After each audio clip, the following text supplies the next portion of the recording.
Assalamualaikum warahmatullahi wabarakatuh. Apa kabar adik-adikku semua? Ketemu lagi dengan saya Syahrial Hasanuddin Pohan, ya, dosen kalian yang mengajar mata kuliah manajemen keuangan. Baik, untuk mempersingkat waktu dan durasi, kita akan langsung saja presentasi dan membahas materi. Dan nanti untuk penjelasan bagaimana cara menjawab dan informasi ada di akhir video. Baik, kita next. Materi yang kita bawa kali ini dalam video ini adalah obligasi. Lalu apa itu obligasi? Obligasi adalah suatu istilah yang digunakan dalam dunia keuangan yang merupakan suatu pernyataan utang dari penerbit obligasi kepada pemegang obligasi, beserta janji untuk membayar kembali pokok utang beserta kupon bunganya kelak pada saat tanggal jatuh tempo pembayaran. Obligasi merupakan suatu surat berharga yang dijual kepada publik, di mana di sana dicantumkan berbagai ketentuan yang menjelaskan berbagai hal seperti nilai nominal, tingkat suku bunga, jangka waktu, nama penerbit, dan beberapa ketentuan lainnya yang terjelaskan dalam undang-undang yang disahkan oleh lembaga yang terkait. Singkatnya, bahwa obligasi itu adalah suatu transaksi manajemen keuangan di mana perusahaan menerbitkan, ya, sejumlah angka-angka utang yang dirupakan kepada sebuah lembaran yang dinamakan sebagai kertas obligasi atau surat berharga atau surat obligasi, yang dimana nanti surat ini akan dibeli, ya, oleh para pemegang utang atau dimiliki oleh para pemegang utang, yang dimana itu adalah masyarakat publik yang berada di luar dari wilayah perusahaan. Nah,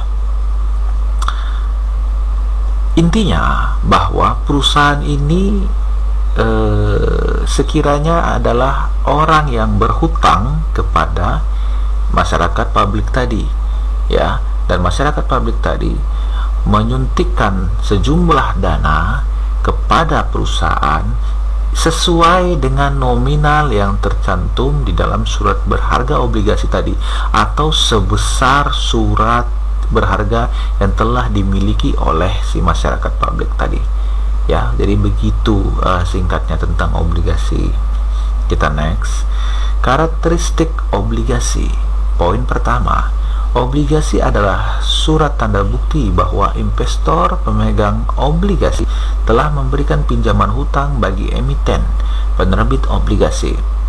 Poin kedua, oleh karena itu, emiten obligasi akan memberikan kompensasi bagi investor pemegang obligasi berupa kupon atau bunga yang dibayarkan secara periodik terhadap investor atau fixed income, serta pelunasan obligasi pada saat jatuh tempo.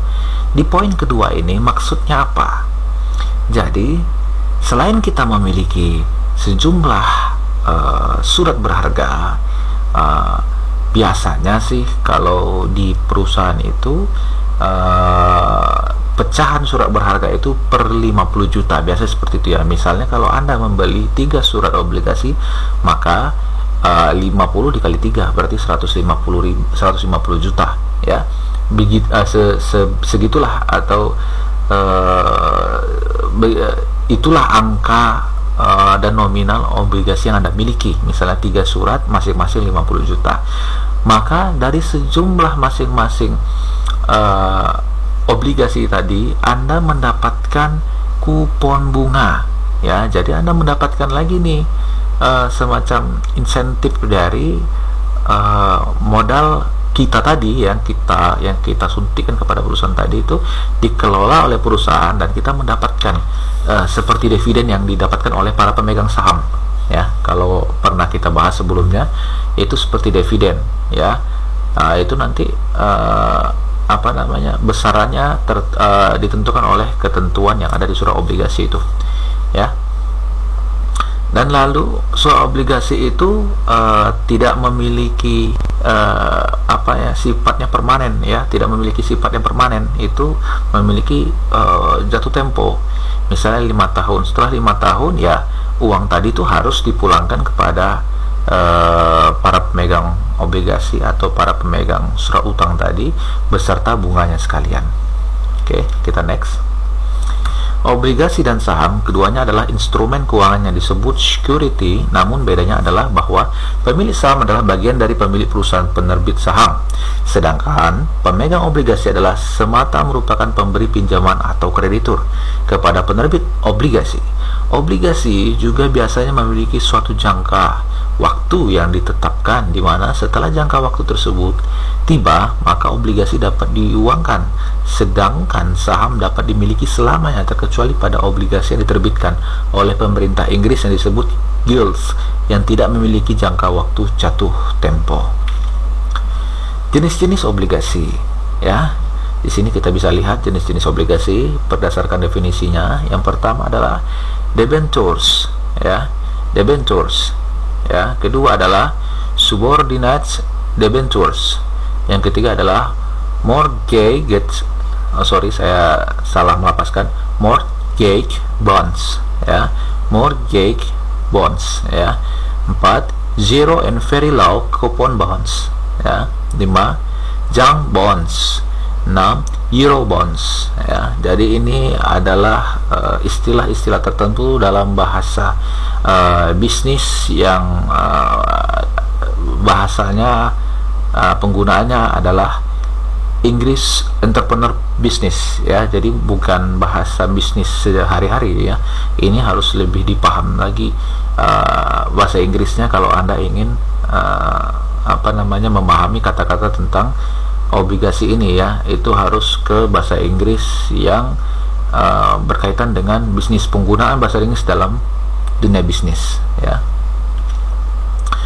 Jenis obligasi berdasarkan bunga dan jaminan. Pertama, obligasi dengan tingkat bunga tetap. 2, obligasi dengan tingkat bunga mengambang. 3, obligasi dengan jaminan. A, guaranteed bonds ya, obligasi dengan garansi. B, mortgage bonds, obligasi yang dijamin dengan real assets ya, saya salah baca, obligasi yang dijamin dengan real assets ya. C, collateral trust bond ya. D, equipment trust bond. Oke. Next, jenis obligasi berdasarkan konvertibilitas ya. Farid Haryanto dan Siswanto Sudomo menulis tentang obligasi konversi adalah obligasi yang dapat diubah atau dikonversikan menjadi saham biasa, dan pemilik obligasi konversi sebenarnya memiliki obligasi dan opsi call atas saham perusahaan. Obligasi konversi memberikan hak kepada pemegangnya untuk menukarkan obligasi dengan saham perseroan dengan harga tertentu, di samping haknya untuk menerima pembayaran bunga dan pembayaran pokok obligasi jika pemegangnya tidak ingin menukarkannya kepada saham ya. Jadi di sini obligasi konversi itu adalah sifatnya itu ya lebih demokratis ya, bisa diberikan hak kepada pemegangnya itu untuk menukarkan obligasi tadi dengan saham perseroan yang ada.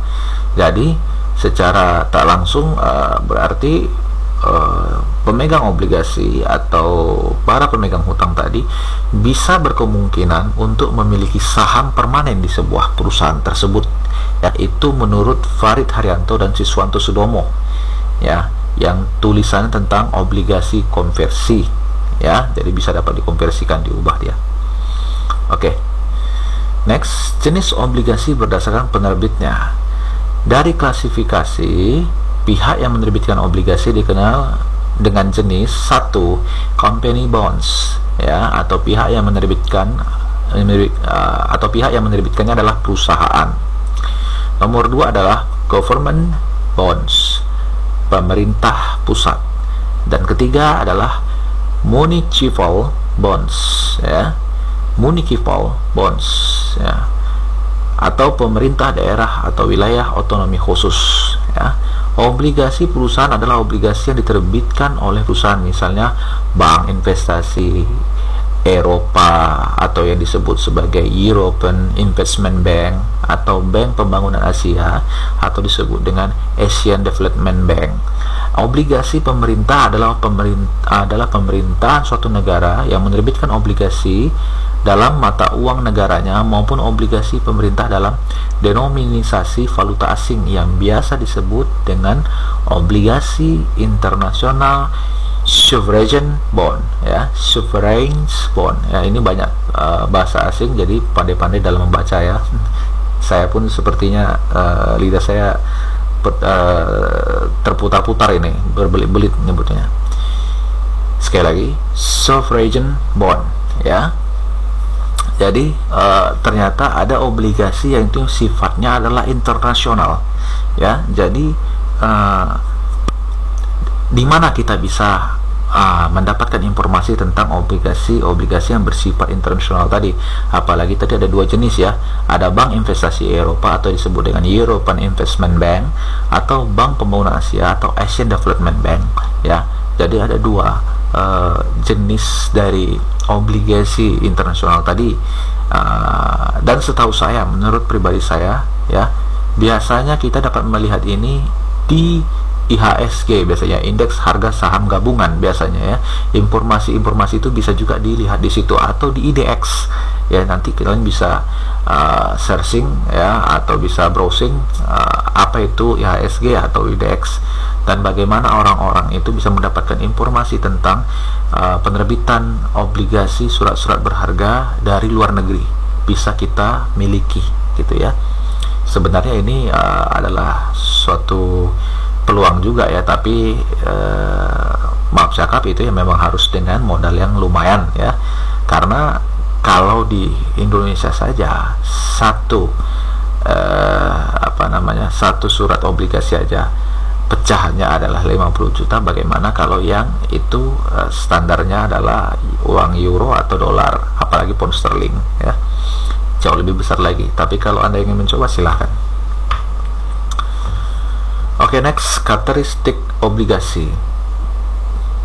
1. Memiliki masa jatuh tempo. 2. Nilai pokok utang. 3. Kupon obligasi. 4. Peringkat obligasi. 5. Dapat diperjualbelikan. 1. Memiliki masa jatuh tempo. Ingat, obligasi yang saya katakan tadi memiliki jatuh tempo, ya, ada waktunya, ya. Misalnya 5 tahun, maka obligasinya tadi berakhir, ya, berarti dia tidak lagi memiliki kekuasaan terhadap aset obligasi yang sudah diterbitkan dan dimiliki oleh dia. Setelah 5 tahun mungkin langsung dilunasi oleh perusahaan beserta bunga-bunganya sekalian. Berbeda tadi dengan kasusnya ada obligasi yang sifatnya bisa diubah, ya,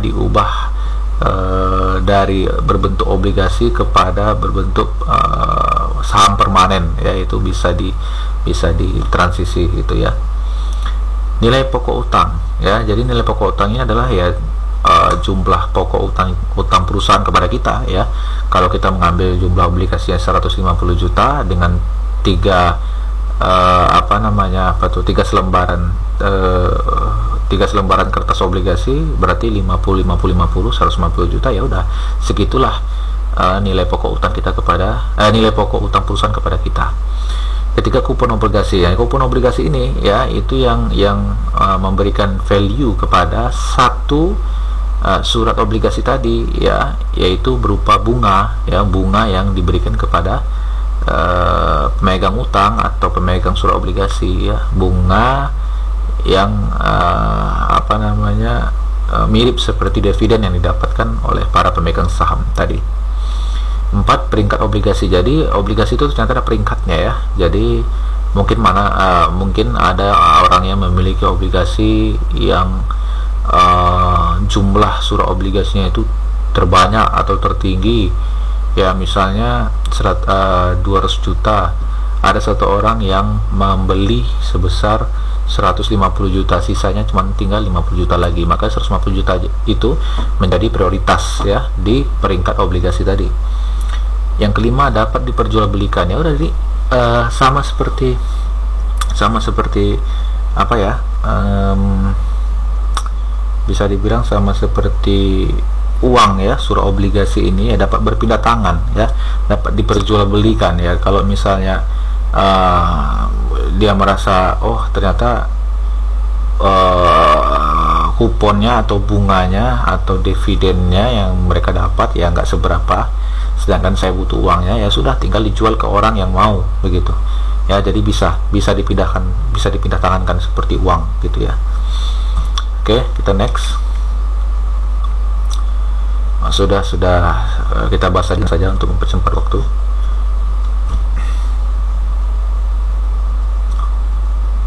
Besar nilai obligasi yang dikeluarkan sebuah perusahaan telah ditetapkan sejak awal obligasi tersebut diterbitkan. Misalnya PT ABC menerbitkan obligasi sebesar 100 miliar rupiah ya. Umumnya obligasi memiliki pecahan sebesar 50 juta seperti yang saya bilang tadi.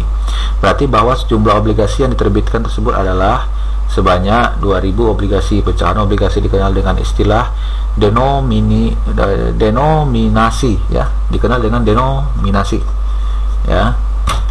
Jika seseorang membeli sebanyak 2 obligasi, tinggal dikalikan 50 juta ya, berarti yang dia dapat 100 juta ya, 2 lembar obligasi tadi ya. Nilai pokok utang sebesar 100 miliar rupiah wajib dikembalikan perusahaan kepada para pemegang obligasi ketika obligasi tersebut jatuh tempo, misalnya 5 tahun ya. Next. Kupon obligasi. Pendapatan utama pemegang obligasi adalah bunga yang dibayar perusahaan kepada pemegang obligasi pada waktu-waktu yang telah ditentukan, misalnya setiap 3 bulan atau setiap 6 bulan sekali. Pada obligasi, istilah bunga umumnya disebut kupon. Kupon merupakan daya tarik utama bagi para investor untuk membeli obligasi karena kupon merupakan pendapatan pasti yang diterima pemegang obligasi selama masa berlakunya obligasi tersebut. Ya berarti kalau 5 tahun ya, selama kita memegang surat obligasi itu ya, selama itulah kita mendapatkan keuntungan dari kupon bunga tadi atau insentif bunga yang diberikan kepada para pemegang surat utang obligasi. Kita next saja ya. Peringkat obligasi. Agar investor memiliki gambaran tingkat risiko ketidakmampuan perusahaan dalam membayar, maka di dalam dunia surat utang atau obligasi dikenal suatu tingkat yang menggambarkan kemampuan bayar perusahaan penerbit obligasi. Tingkat kemampuan membayar kewajiban tersebut dikenal dengan istilah peringkat obligasi. Peringkat obligasi dikeluarkan oleh lembaga yang secara khusus bertugas memberikan peringkat atas semua obligasi yang diterbitkan perusahaan.